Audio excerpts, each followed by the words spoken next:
Candidates Tournament starts on the 17th of March. 8 players battling it out in a double round robin to see who will become the challenger to face Magnus Carlsen for the world title later in the year. So I'm profiling all 8 players, and this time it's the turn of Ding Liren. Well, you can see he's rated at 2805. And actually he's been over 2800 for the past 18 months, which not only speaks of his strength, of course, but his consistency as well.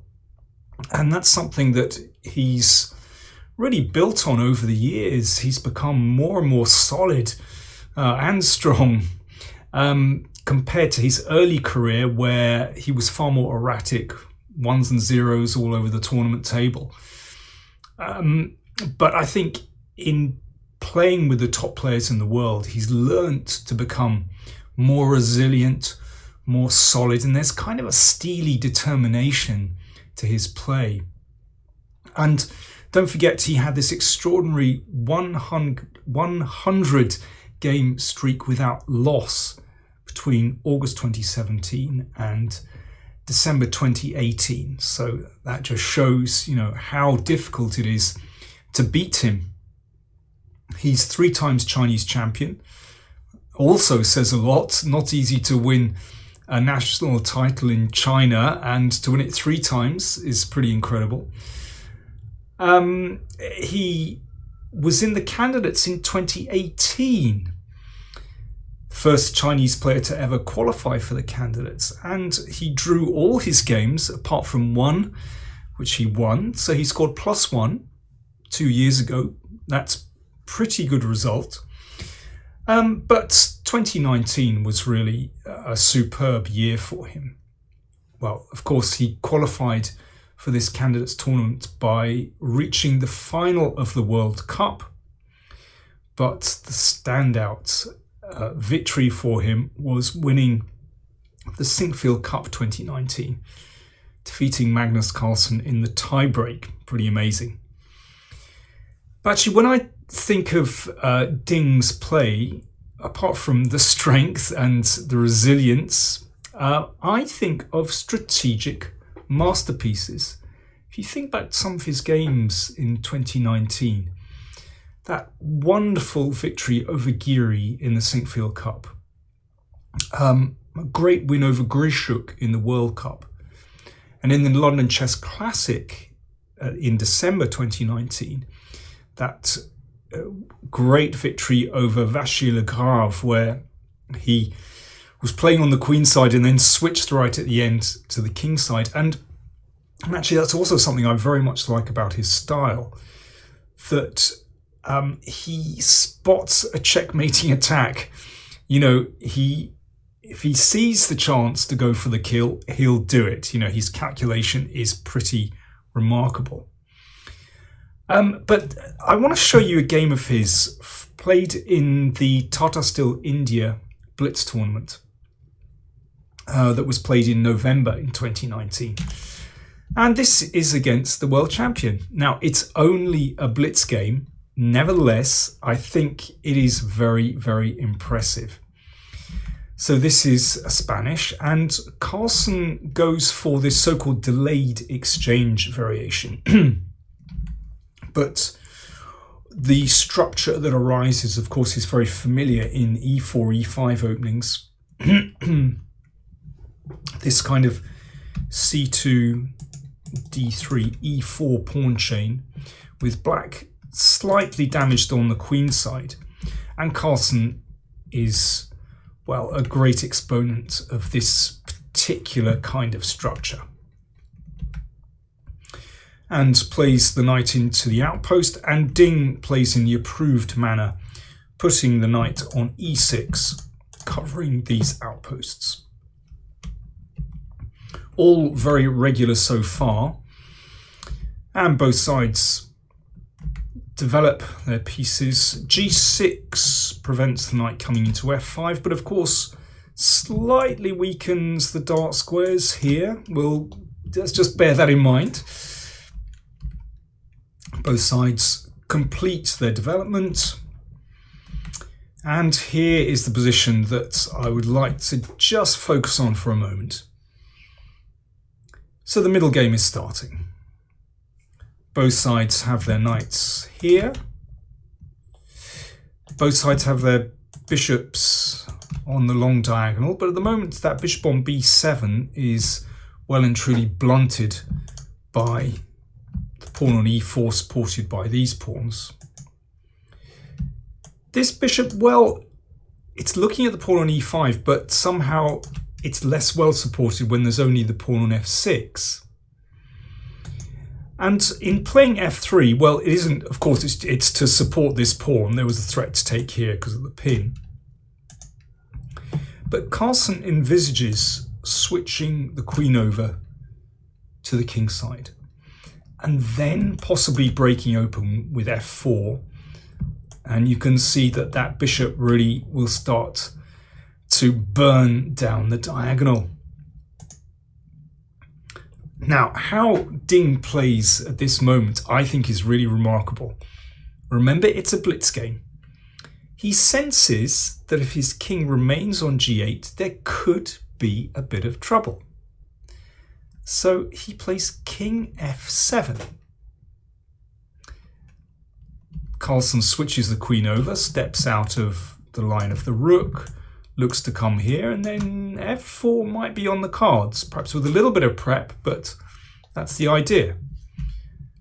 But Ding preempts this strike, and the king runs for it and heads for the queen side. So once the king ends up here, then it's beautifully protected by those four pawns, by the bishop as well. The king will be very solidly placed, very well protected on the queen side.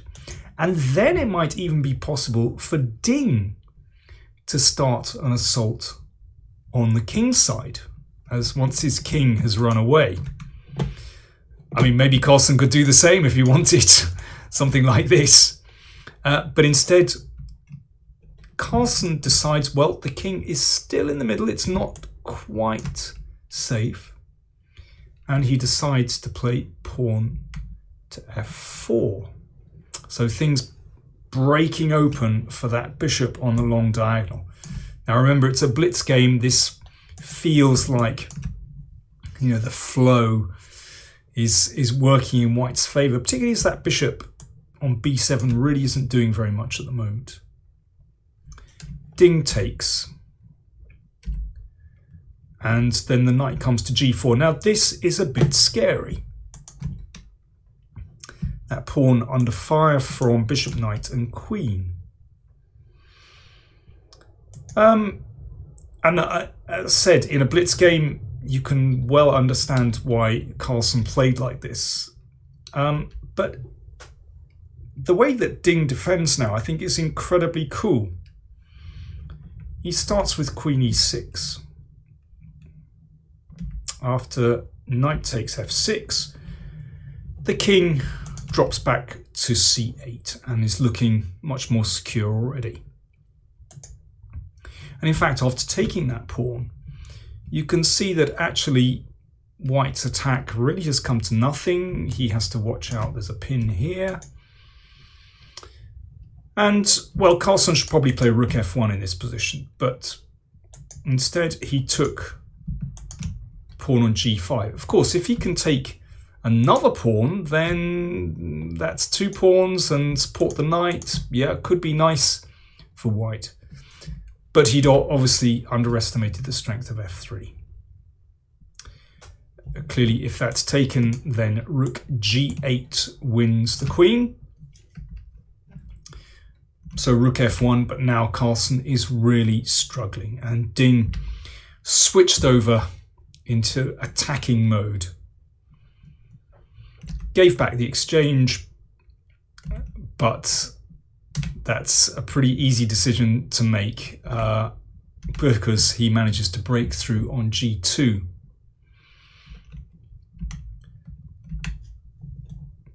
So you can see that with the rook here, supported by pawn on queen, very soon mate is going to be threatened on g2. So it's already a desperate situation for white, actually. And at the moment, the check doesn't achieve much. The king can bounce out. H4 played by Carlsen. It's a bit desperate, but it's really difficult to find a defense anyway. Now F2 is actually decisive, but instead Ding, well, he thinks about securing his king position first. Just make sure that the king can just step up to B7 and everything is fine. And then he can turn his attention to finding a win. Remember, it's a blitz game. It's not so easy to invest a lot of time in calculation. You play moves that look good. You secure your king and then you look for a kill. Queen F4 played, and now he took on C2. Carlsen's problem is that once this pawn goes, well, apart from the mating threats, this is the main problem, that actually even in endgames, this is fantastic for black, because once one goes, then probably all the pawns will drop. So there really is no decent defense here. Rook G1 prevents Queen G2 mate. The rook returns. Queen E3. And Queen G3 was the final move of the game. I mean, really, Carlsen didn't have any decent defense. And obviously, something nasty is about to occur in this position. You can pick the mate.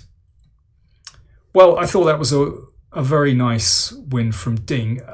Of course, something as drastic wouldn't happen in a classical game. Nevertheless, I'm really taken by this maneuver of King F7 and across to the queen side. I mean, there are famous examples of this. Nimzovich, Petrosian, well, many other strong players. But yeah, incredible to see this in a blitz game.